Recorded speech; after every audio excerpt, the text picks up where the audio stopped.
So I'm getting prepped for this run next week, and I'm not overwhelmed. I've just got a lot of other stuff to do, and I keep forgetting to do this. Basically, I need to package up some stuff to send up to the place I'm staying at the end. Basically, how this is going to go is I'm going to travel up to Newcastle-ish and then start running. And that means that I'm going to start running at 11 o'clock at night. Check-in at the place that I'm staying finishes at 10 p.m. the following night. So I've got 23 hours to do this in. Ideally, I'd love to do it in like 15, 16. Realistically, 18, 19, something like that. But I've also then got to get home from this place on the train the next day. And I need to be comfortable that night because I don't know if you've ever done anything like this, but discomfort that night is inevitable. And so this is a little care package for myself to make the struggle a little easier. Some nice thick socks because you need the padding, some underwear, fresh t-shirt, some soft trousers. I was very close to just putting in regular trousers, and then I was like, Sean, you've been here before. I know what you're going to want. You're going to want some joggers because you're just going to want to be comfortable, as comfortable as possible.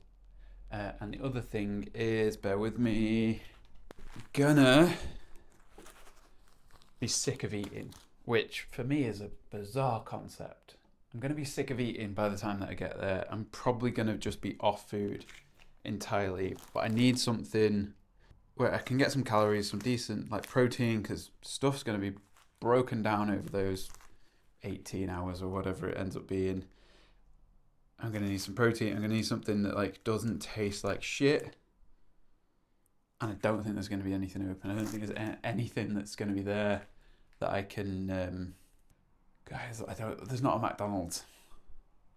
Which, when you're desperate, you know, that's kind of the kind of place you end up. So I've been buying Huel recently because I've been traveling a lot for work. These are just really handy to have in my luggage or in my camera bag. Arrive at a hotel late at night. Don't want to go anywhere. Want to get to bed within like half an hour of getting there, whatever it is. These are really handy. Stop me going to the service station. Stop me going eating crap from like a local convenience store. These are expensive, but they feel worth it. They feel like they're better for you than a lot of alternatives for this kind of stuff. And they're just the Huel hot meals. So you just add boiling water to them, leave them for a little bit. Hopefully there'll be some way of heating these up. Toothbrush, contact lenses are in there.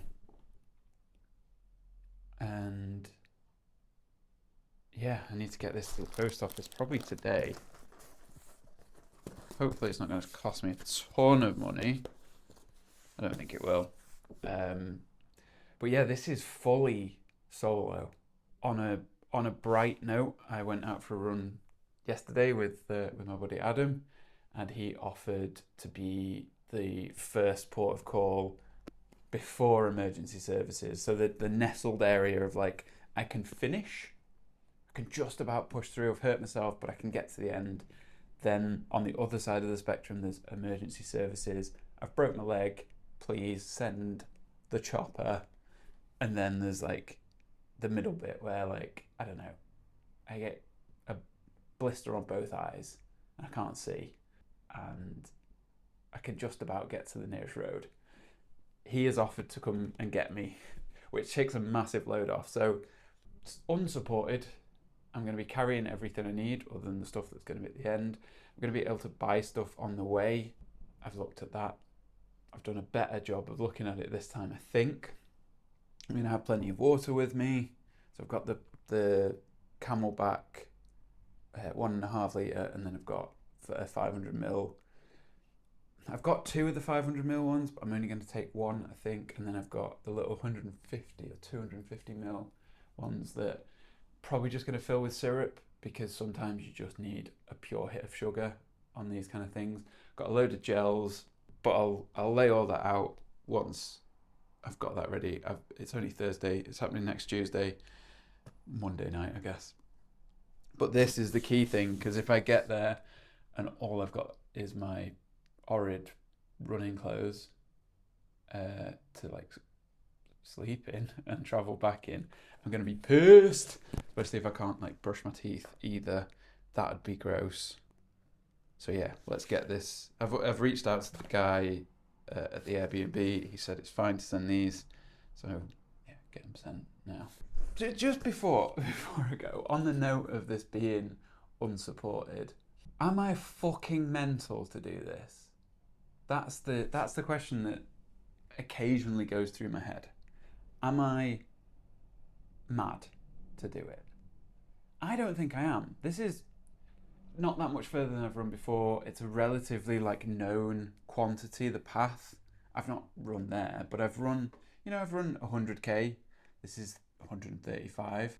It's England. I go through towns. It's not that, like at 100k, it's less than 100k to Carlisle. If I have to stop there for any reason, I'll be pretty fine. Yes, there's remote bits where I'm probably not going to see anyone, but like the Gritstone Trail, the Sandstone Trail, there's bits of those where you don't see anyone for ages. If you hurt yourself, you'd be in the same position. And I've done those. Well, I've done one of them twice and one of them once. I think I'm going to be fine. I'm running it from east to west, because that means I can start basically in the middle of the night and then hopefully finish in the light, maybe.